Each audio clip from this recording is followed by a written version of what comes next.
Hello, North House Folk School and Grand Marais, Minnesota, and all my friends and family there, and everybody back in Minnesota. This is Tom Healy coming to you from Wisdom, Montana, a place that I like to call Wisdom's Wild Kitchen.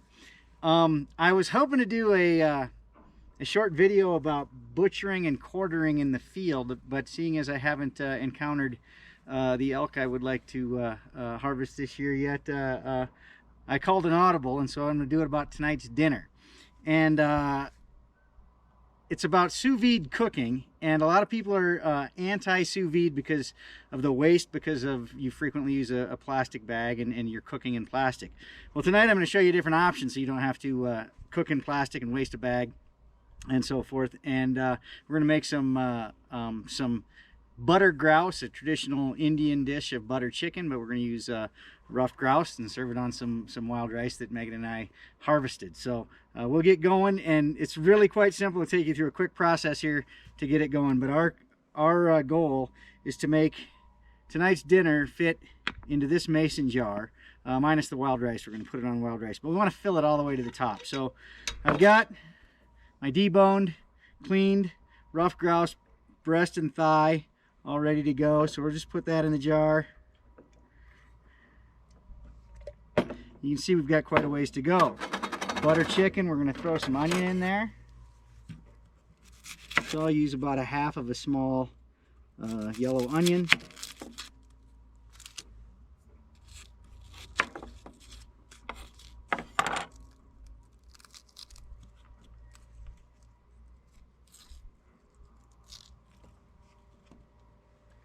Out of there.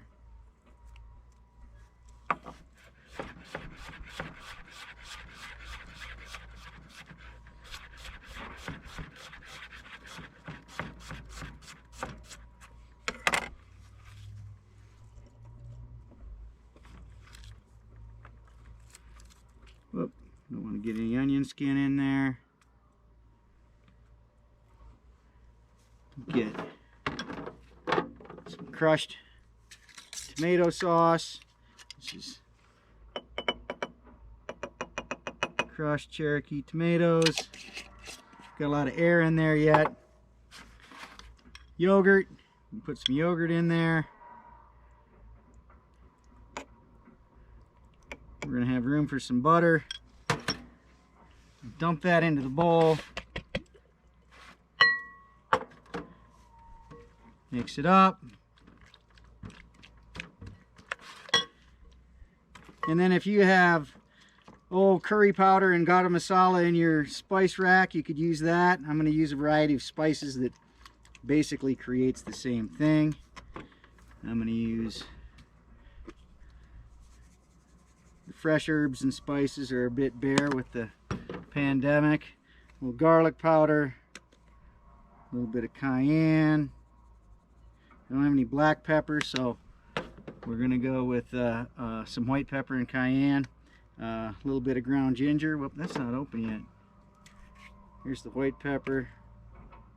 Just a little bit of that. Got a touch of ground cinnamon. No shaker on that, so I'm just going to put a pinch in there. Whoop. Pinch of ground cinnamon. Got coriander. Pinch of coriander. Got some turmeric. Put a good teaspoon or so of that in there. And we should have cumin. We do, and there's a shaker on that. I'll just dust a little cumin in there. And I'm going to get that ginger open because we want a little bit of that in there.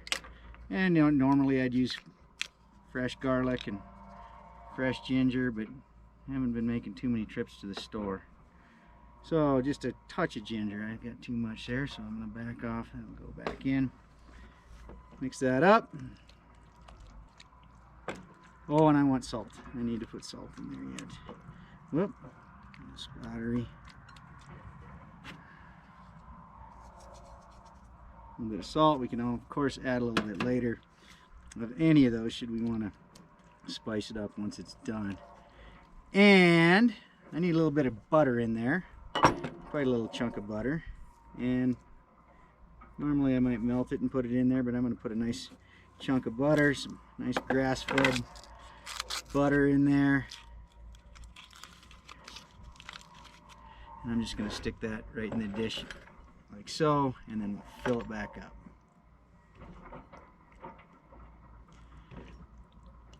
We're going to put this in the sous vide pot for a couple of hours at 150. Cook some rice maybe a half hour before it's done, and we'll show you the finished product and a little bit about the sous vide.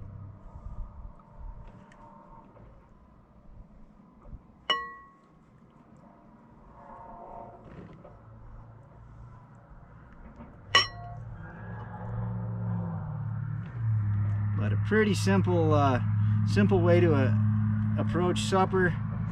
Don't have to get any recipes involved. Be creative, come up with something. You know, recipes should serve as inspiration and not as gospel. And still I'm gonna have some room in there, so we'll get some more yogurt. I want to get this filled all the way to the top, so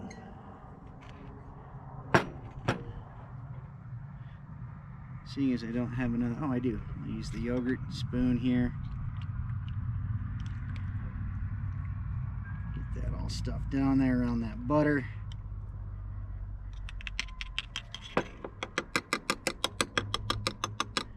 And I'll just top it off with a little bit more tomato. Get it filled to the top.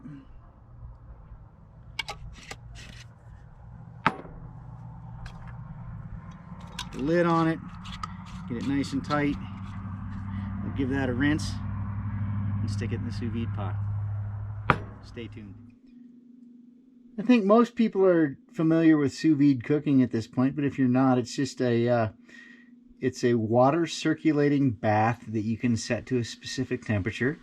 And in this case, we went for 150 degrees Fahrenheit for 2 hours. So you can get away with lower cooking temperatures as long as it's for a longer sustained period of time.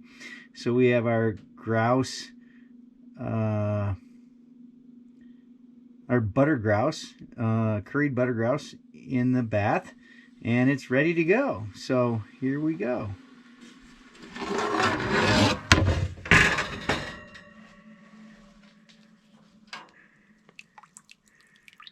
There are several great attributes of sous vide that range from power thawing out of the freezer and onto the grill, or cooking meat to perfect temperature, to pasteurizing your backyard raised chicken egg yolks for making aioli, to doing this right here, a simple, 10-minute dinner and some wild rice that Megan and I harvested. And here we go. Indian curry butter grouse.